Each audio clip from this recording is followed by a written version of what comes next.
Ada 4 nabi yang masih hidup hingga zaman sekarang dengan izin Allah Subhanahu wa Ta'ala. Siapa saja mereka? Bagaimana kisah mereka? Dan di mana mereka berada saat ini? Mari kita simak bersama.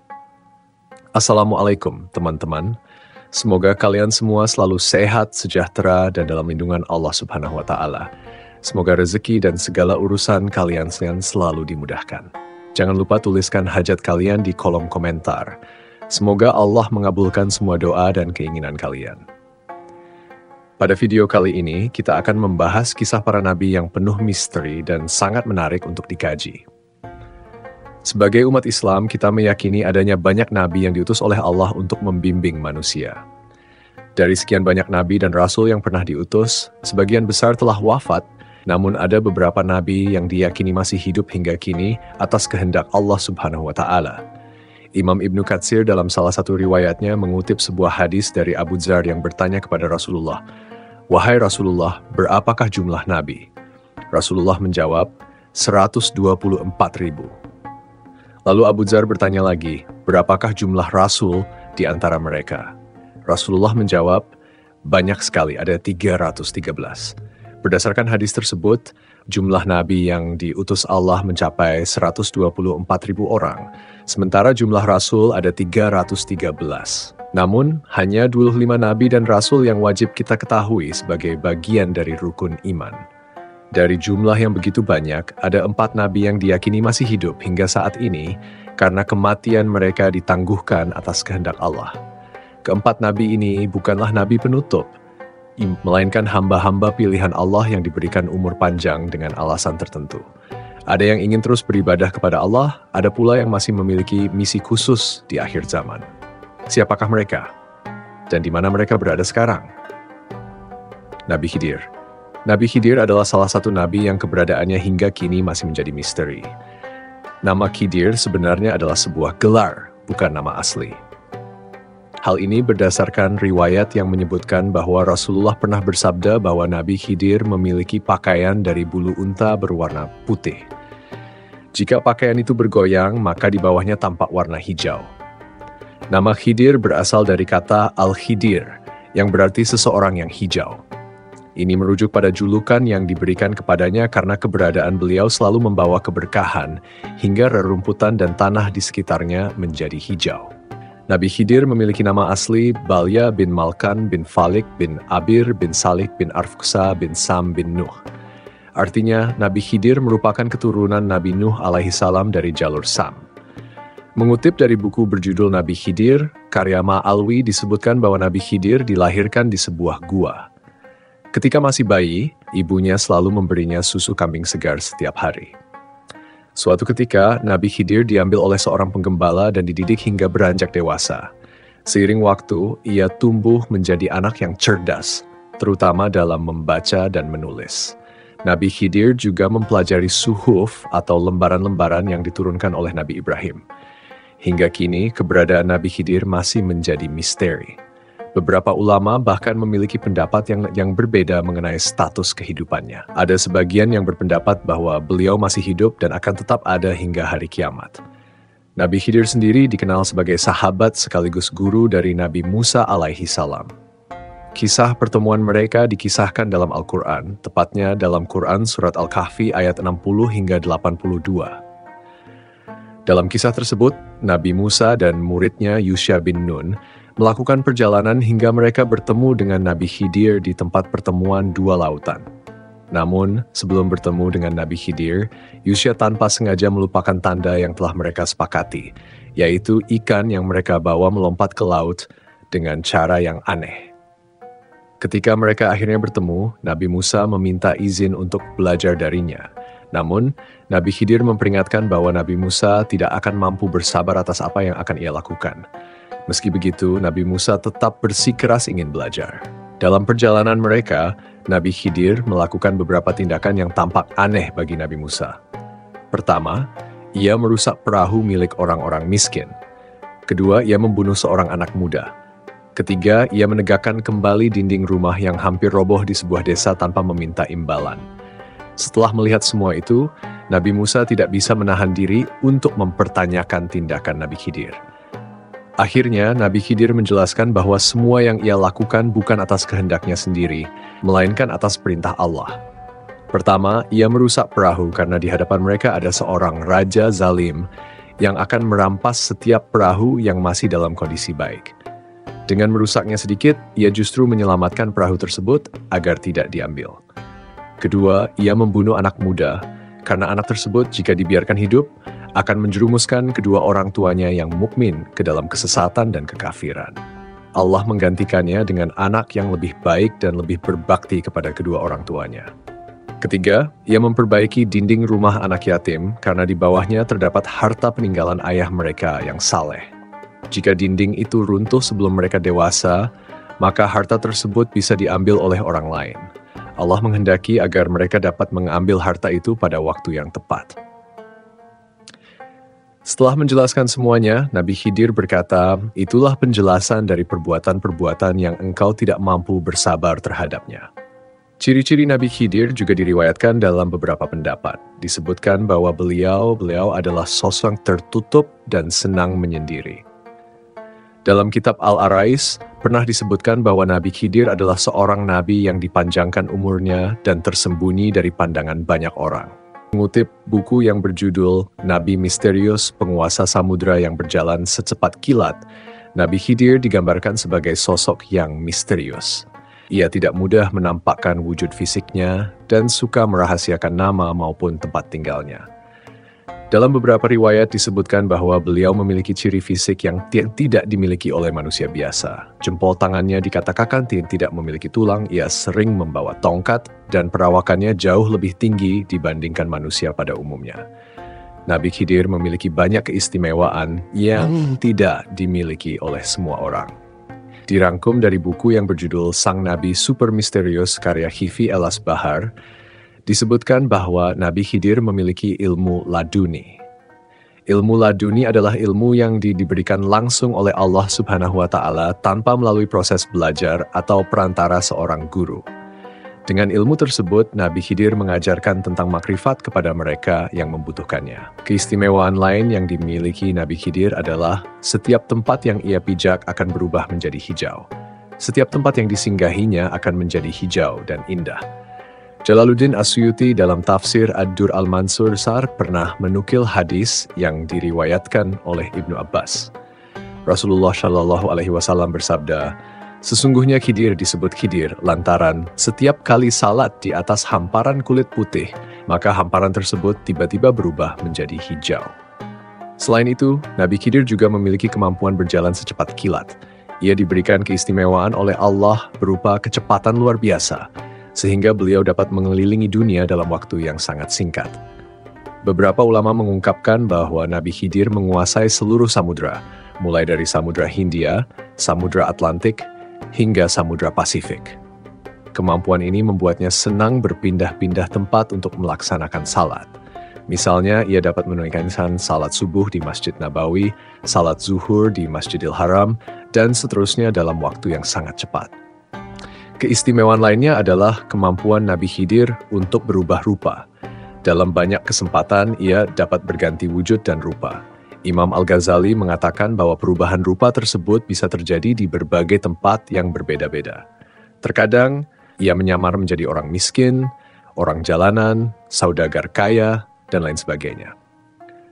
Satu hal yang menarik adalah bahwa wujud fisik Nabi Khidir tidak dapat dilihat oleh semua orang.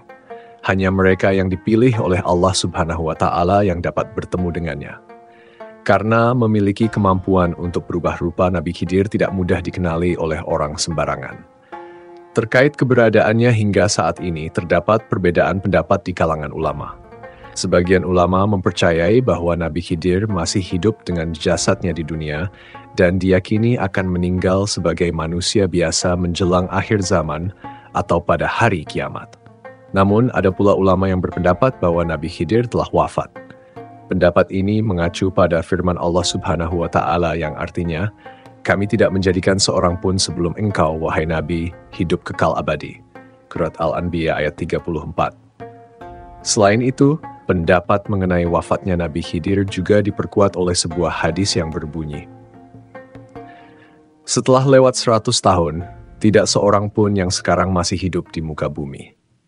Bagaimana menurut teman-teman tentang kisah Nabi Khidir yang keberadaannya masih misterius? Apakah Nabi Khidir masih hidup hingga sekarang? Coba tuliskan pendapat kalian di kolom komentar. Sebelum lanjut ke beberapa nabi lain yang masih hidup, alangkah baiknya jika teman-teman yang menyukai cerita ini menekan tombol like, berkomentar, dan subscribe agar kami semakin semangat dalam merangkum dan membawakan informasi yang unik dan menarik untuk kalian semua. Kisah Nabi Ilyas alaihissalam. Nabi Ilyas atau yang dikenal juga sebagai Nabi Elijah adalah seorang nabi yang hidup pada masa kerajaan Israel Utara. Ia dikenal memiliki kekuatan luar biasa dan memiliki persahabatan yang erat dengan Nabi Khidir. Nabi Ilyas juga dianugerahi berbagai mukjizat, salah satunya adalah kemampuannya untuk memanggil hujan ketika musim kemarau panjang melanda. Nabi Ilyas alaihissalam merupakan keturunan keempat dari Nabi Harun alaihissalam. Nama lengkapnya adalah Ilyas bin Finhas bin Azar, bin Harun, bin Imran, bin Kahits, bin Aziz, bin Lawai, bin Yakub, bin Ishak, bin Ibrahim. Kisah Nabi Ilyas alaihissalam terdapat dalam Quran Surat Al-An'am ayat 85, dan Quran Surat As-Saffat ayat 123 hingga 132. Dalam Quran Surat As-Saffat ayat 123, Allah Subhanahu wa Ta'ala berfirman, "Sesungguhnya Ilyas benar-benar termasuk salah satu rasul." Sementara dalam Quran Surat Al-An'am ayat 85 disebutkan bahwa, "Dan ingatlah kisah Zakaria, Yahya, Isa, dan Ilyas, semuanya termasuk orang-orang yang saleh." Nabi Ilyas alaihissalam diutus kepada Bani Israel yang kembali menyekutukan Allah Subhanahu wa Ta'ala setelah bertahun-tahun sepeninggal Nabi Musa alaihissalam dan Nabi Harun alaihissalam. Nabi Ilyas berdakwah agar mereka kembali ke jalan yang benar dan meninggalkan penyembahan berhala. Pada suatu masa, kerajaan Israel Utara dilanda kemarau panjang selama 3 tahun berturut-turut. Tanah menjadi tandus, sawah-sawah tidak lagi menghasilkan panen, dan masyarakat mengalami kelaparan serta kekurangan air. Nabi Ilyas mengumumkan kepada seluruh rakyat agar meninggalkan penyembahan terhadap Baal dan hanya menyembah Allah yang Maha Kuasa. Namun, Raja Ahab yang merupakan penganut agama Baal menolak seruan tersebut dan justru mengancam akan membunuh Nabi Ilyas. Untuk menghindari ancaman itu, Nabi Ilyas pergi ke sebuah wadi bernama Sherit dan tinggal di sana selama beberapa waktu. Di tempat itu Allah Subhanahu wa Ta'ala memberikan mukjizat kepadanya berupa makanan yang dikirimkan oleh burung-burung serta air dari sungai yang tetap mengalir meskipun musim kemarau panjang melanda. Namun setelah beberapa waktu, sungai tersebut akhirnya mengering. Nabi Ilyas kemudian pergi ke Zarefat, sebuah desa di pesisir laut. Di sana, ia bertemu dengan seorang janda yang sedang mengumpulkan kayu bakar untuk membuat roti terakhir bagi dirinya dan anaknya sebelum mereka mati kelaparan. Nabi Ilyas meminta agar janda tersebut membuat roti untuknya terlebih dahulu dan berjanji bahwa pasokan tepung dan minyak milik janda tersebut tidak akan habis selama masa kemarau berlangsung. Janji Nabi Ilyas pun terbukti benar dan janda itu serta anaknya selamat dari kelaparan. Selain mukjizat tersebut, Nabi Ilyas juga mendapatkan mukjizat lainnya. Sebagaimana diketahui, mukjizat adalah keajaiban yang diberikan oleh Allah Subhanahu wa Ta'ala kepada para nabi dan rasul sebagai bukti kebenaran ajaran mereka tentang keesaannya. Salah satu mukjizat besar yang dimiliki Nabi Ilyas adalah kemampuannya untuk berdoa kepada Allah agar menahan hujan selama 3 tahun sebagai peringatan bagi kaum Bani Israel yang ingkar. Bani Israel yang menyembah berhala Baal akhirnya dilanda kekeringan. Sebenarnya, doa yang dipanjatkan oleh Nabi Ilyas alaihissalam bukan hanya sebagai hukuman, tetapi juga sebagai tantangan kepada pemuka agama penyembah Baal. Nabi Ilyas alaihissalam berkata bahwa mereka boleh mengadakan persembahan dan melakukan berbagai ritual kepada Baal untuk meminta hujan dan melihat apakah hujan akan turun atau tidak. Selama 3 tahun berturut-turut, para penyembah berhala Baal melakukan berbagai ritual dan memberikan persembahan kepada dewa mereka agar hujan turun. Namun, semua usaha mereka tidak membuahkan hasil. Meskipun kemarau semakin panjang dan penderitaan mereka semakin berat, Bani Israel tetap enggan beriman kepada Allah Subhanahu wa Ta'ala. Melihat kaumnya masih bersikeras dalam kesesatan, Nabi Ilyas alaihissalam bertanya kepada mereka, "Mengapa kalian tidak bertakwa kepada Allah Subhanahu wa Ta'ala?" Namun, alih-alih sadar, Bani Israel yang telah tersesat justru semakin mencemooh Nabi Ilyas alaihissalam. Pada akhirnya, Nabi Ilyas alaihissalam memanjatkan doa kepada Allah Subhanahu wa Ta'ala agar menunjukkan tanda kekuasaannya. Allah pun mengabulkan doa utusannya. Hujan turun dengan deras setelah sekian lama kekeringan melanda. Peristiwa ini disaksikan oleh seluruh kaumnya. Ada di antara mereka yang terkejut dan langsung menyatakan keimanannya kepada Allah. Namun ada pula yang tetap membangkang dan bahkan menuduh Nabi Ilyas alaihissalam sebagai penyebar ajaran sesat, serta menuduhnya menggunakan ilmu sihir. Mereka yang menolak kebenaran kemudian mengejar Nabi Ilyas alaihissalam untuk menangkap dan membunuhnya. Menyadari ancaman ini, Nabi Ilyas alaihissalam melarikan diri dan bersembunyi di sebuah gua. Allah Subhanahu wa Ta'ala tidak membiarkan utusannya kelaparan. Burung-burung dikirim untuk membawa makanan dan minuman bagi Nabi Ilyas alaihissalam selama masa persembunyiannya. Namun, para penyembah berhala akhirnya mengetahui tempat persembunyian Nabi Ilyas alaihissalam dan berusaha menangkap serta membunuhnya. Saat itu Allah Subhanahu wa Ta'ala mendatangkan azab berupa gempa bumi dahsyat yang menghancurkan kaum Bani Israel yang ingkar. Banyak dari mereka yang seketika meninggal dunia akibat bencana tersebut. Lantas, apakah benar Nabi Ilyas alaihissalam masih hidup hingga sekarang? Beberapa riwayat menyebutkan bahwa Nabi Ilyas alaihissalam masih hidup setelah azab yang ditimpakan kepada kaumnya. Ia tetap berdakwah untuk menyebarkan ajaran tauhid. Nabi Ilyas alaihissalam memiliki seorang murid yang bernama Ilyasa, yang kemudian menjadi salah satu nabi yang diimani oleh umat muslim. Kisah Nabi Ilyas alaihissalam yang dipercaya masih hidup ini dikaitkan dengan keberlanjutan dakwahnya. Namun, ketika tiba saatnya, Nabi Ilyas alaihissalam justru bersedih dan menolak malaikat Israel yang datang untuk mencabut nyawanya.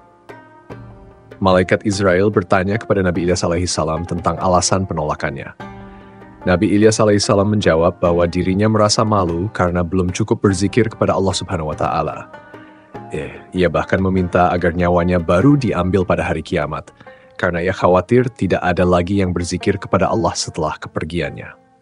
And kisah Nabi Isa alaihissalam. Nabi Isa alaihissalam adalah salah satu dari 5 nabi dan rasul yang bergelar Ulul Azmi, yaitu nabi yang diberikan keistimewaan dengan keteguhan hati yang luar biasa dalam menjalankan risalah Allah.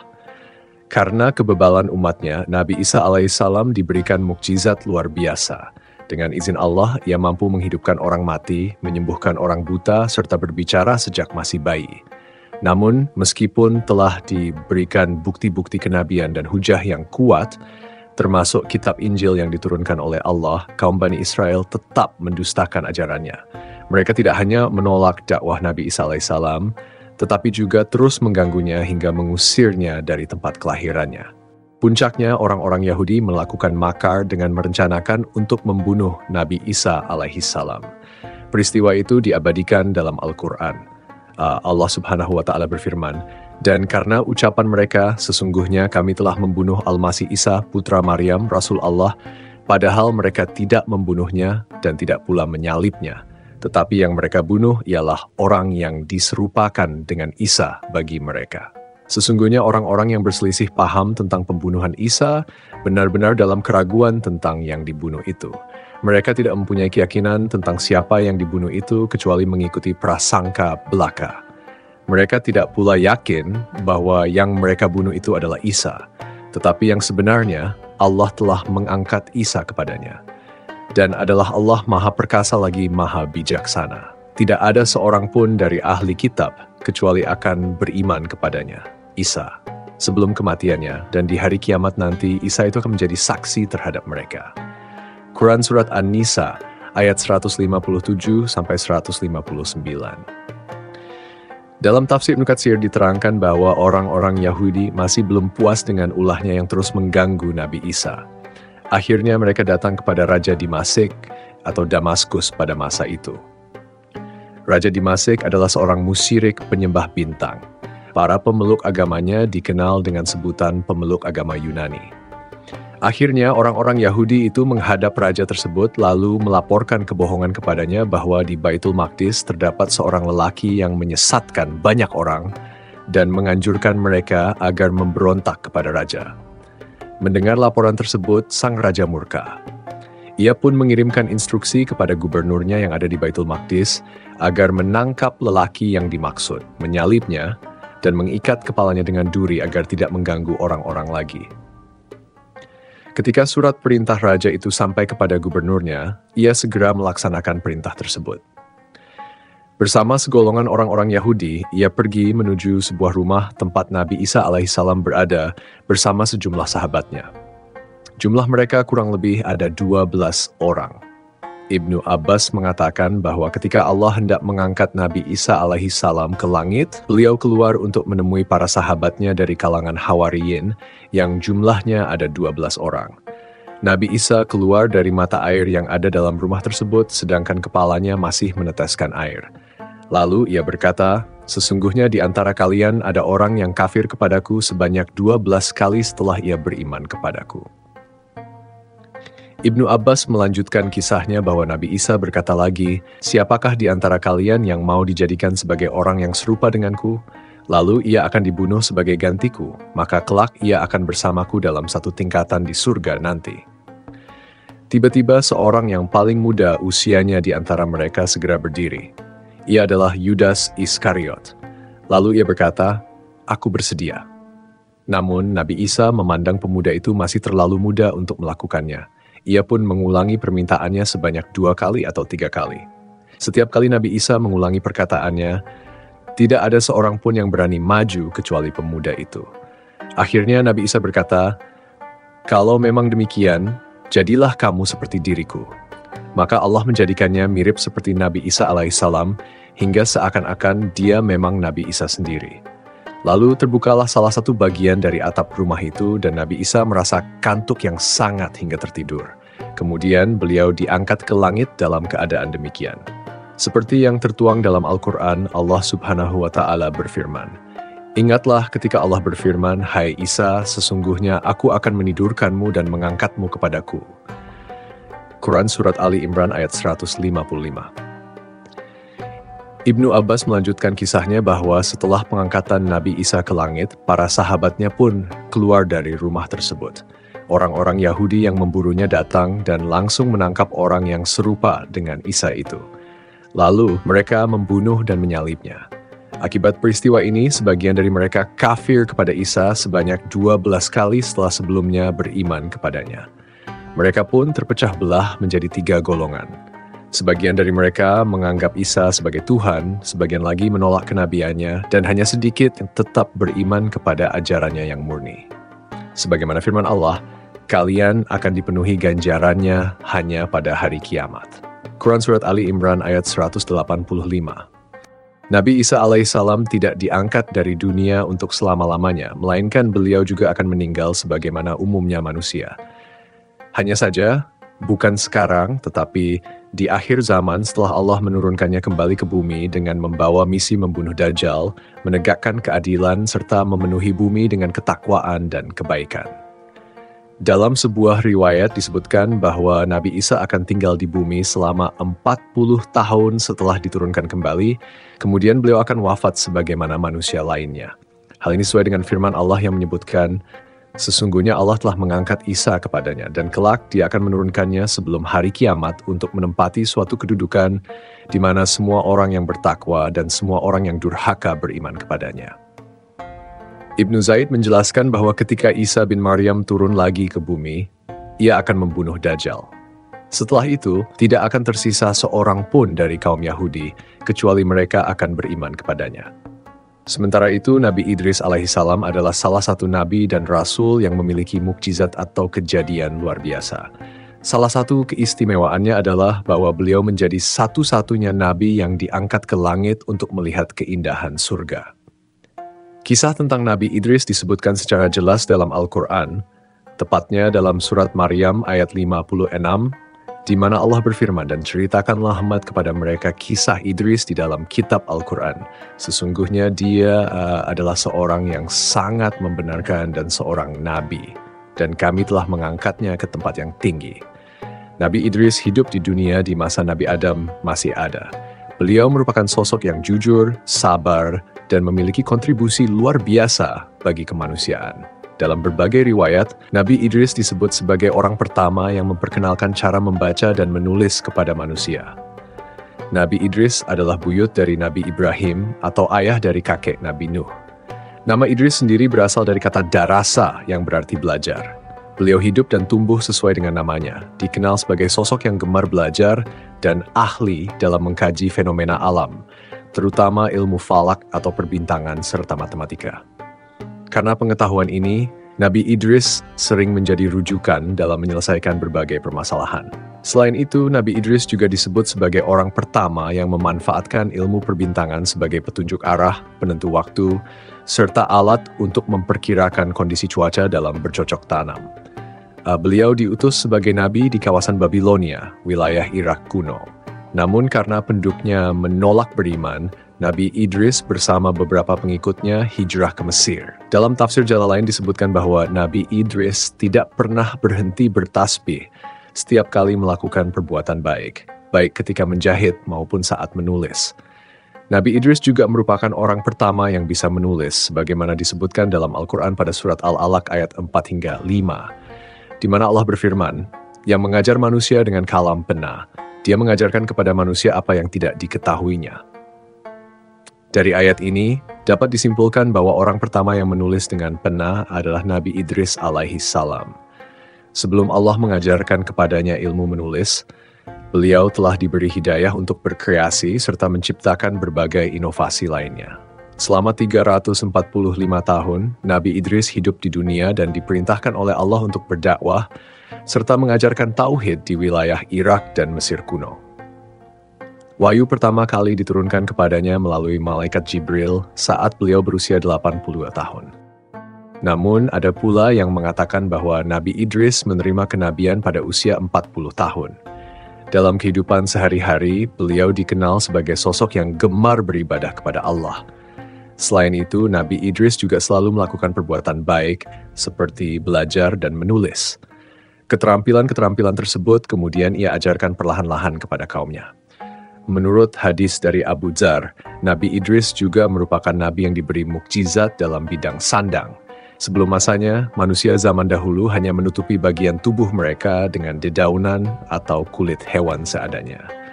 Namun, Nabi Idris kemudian menjahit pakaian sehingga terciptalah baju yang layak dipakai oleh manusia. Tidak hanya itu, beliau juga sering membagikan pakaian hasil jahitannya kepada orang-orang yang tidak mampu. Nabi Idris diriwayatkan sebagai sosok yang tak henti beribadah, baik siang maupun malam, hingga orang lain merasa kesulitan menggambarkan betapa tekunnya ibadah beliau. Bahkan malaikat maut, Israel, merindukan pertemuan dengan Nabi Idris. Dikisahkan bahwa malaikat maut pernah meminta izin kepada Allah untuk mengunjungi beliau. Maka Allah pun mengizinkannya, dan malaikat maut turun ke bumi dalam bentuk seorang manusia. Nabi Idris sendiri terbiasa menjalankan puasa dahar, yaitu puasa dalam waktu yang sangat panjang. Ketika tiba waktu berbuka, malaikat maut datang membawakan banyak makanan dari surga. Saat Nabi Idris membuka pintu rumahnya, ia mendapati seorang tamu yang membawa banyak sekali makanan. Dengan penuh keramahan, beliau mempersilakan tamu itu masuk dan menawarkan makanan kepadanya. Namun sang tamu menolak untuk makan. Saat itu Nabi Idris tidak menyadari bahwa ia tengah berhadapan dengan malaikat maut yang sedang menyamar sebagai manusia. Mereka berdua berbincang-bincang dan berjalan-jalan di sekitar kediaman Nabi Idris selama beberapa hari. Seiring berjalannya waktu, Nabi Idris mulai curiga karena tamunya tidak pernah menyentuh makanan sedikit pun. Dalam sebuah riwayat dari Ibnu Abu Hatim disebutkan bahwa Nabi Idris diangkat ke langit dan tidak meninggal saat itu, sebagaimana peristiwa pengangkatan Nabi Isa. Ibnu Abbas dalam menafsirkan firman Allah, dan kami telah mengangkatnya ke martabat yang tinggi. Dalam Quran Surat Maryam ayat 57 menyatakan bahwa Nabi Idris diangkat ke langit yang ke-6 dan wafat di sana. Pendapat serupa juga dikemukakan oleh Wahb bin Munabih dan Ibnu Muzahim. Dikisahkan bahwa malaikat maut mencabut nyawa Nabi Idris, dan saat itu juga beliau wafat. Namun, malaikat maut merasa sedih dan menangis. Ia kemudian berdoa kepada Allah agar mengembalikan nyawa Nabi Idris.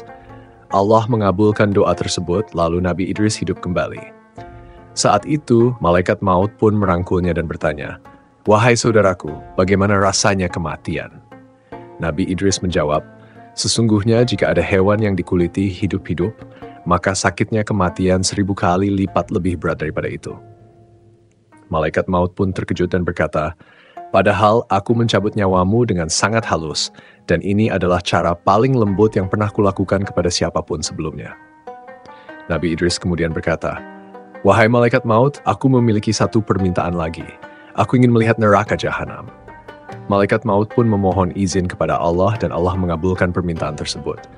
Malaikat maut membawa Nabi Idris melihat neraka jahanam, tempat yang dipenuhi dengan rantai, belenggu, tali kekang, ular, kalajengking, api yang menyala-nyala, pohon zakum, serta air panas yang menggelegak. Setelah melihat neraka, Nabi Idris berkata, "Wahai malaikat maut, aku memiliki satu permintaan lagi. Aku ingin melihat surga agar aku tahu apa yang Allah sediakan bagi para kekasihnya, dan agar aku semakin giat beribadah." Malaikat maut menjawab, "Bagaimana mungkin aku bisa membawamu ke surga tanpa perintah dari Allah?" Lalu Allah pun mengizinkannya. Malaikat maut membawa Nabi Idris sampai ke pintu surga. Dari sana, Nabi Idris bisa melihat berbagai kenikmatan yang luar biasa, kerajaan yang agung, serta hadiah-hadiah yang Allah sediakan bagi hamba-hambanya yang beriman. Di dalam surga, Nabi Idris melihat pohon-pohon yang rimbun, sungai-sungai yang mengalir jernih, serta buah-buahan yang lezat. Beliau lalu berkata, "Wahai saudaraku malaikat maut, aku telah merasakan pahitnya kematian dan telah melihat hiruk-pikuk neraka jahanam. Apakah engkau mau memohon kepada Allah agar mengizinkanku masuk ke dalam surga dan meminum airnya, agar hilang pahitnya kematian?"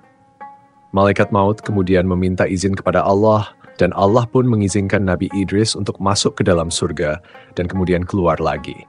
Maka masuklah Nabi Idris ke dalam surga. Saat berada di dalamnya, beliau tanpa sengaja meninggalkan sandalnya di bawah sebuah pohon. Setelah itu, beliau pun keluar dari surga. Nabi Idris lalu berkata, "Wahai malaikat maut, sandalku tertinggal di dalam." Malaikat maut menjawab, "Kalau begitu, kembalilah dan ambillah sandalmu."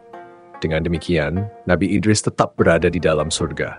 Tinggal di dalamnya dengan penuh kedamaian, membaca kitab Allah, dan Allah mencukupinya dari segala keburukan iblis. Wallahu alam. Demikianlah kisah Nabi Idris, salah satu dari 4 nabi yang masih hidup hingga saat ini. Mulai dari Nabi Khidir yang penuh misteri, Nabi Ilyas yang inspiratif, hingga Nabi Isa dan Nabi Idris, yang kisah-kisahnya selalu mengajarkan banyak pelajaran berharga kepada kita. Semoga cerita-cerita ini dapat memberikan inspirasi serta pelajaran dalam menjalani kehidupan sehari-hari. Jangan lupa untuk selalu berbuat baik dan mengikuti jejak para nabi yang penuh dengan kebijaksanaan serta kasih sayang. Selebihnya, jika ada kebenaran dalam kisah ini, maka itu datangnya dari Allah. Dan jika terdapat kekurangan atau kesalahan, itu semata-mata karena kekhilafan saya sebagai manusia biasa. Semoga teman-teman semua senantiasa dalam lindungan Allah. Diberikan kelancaran dalam rezeki serta segala urusan. Semoga apa yang kalian inginkan segera terwujud. Sampai jumpa di kisah menarik berikutnya. Wassalamualaikum warahmatullahi wabarakatuh.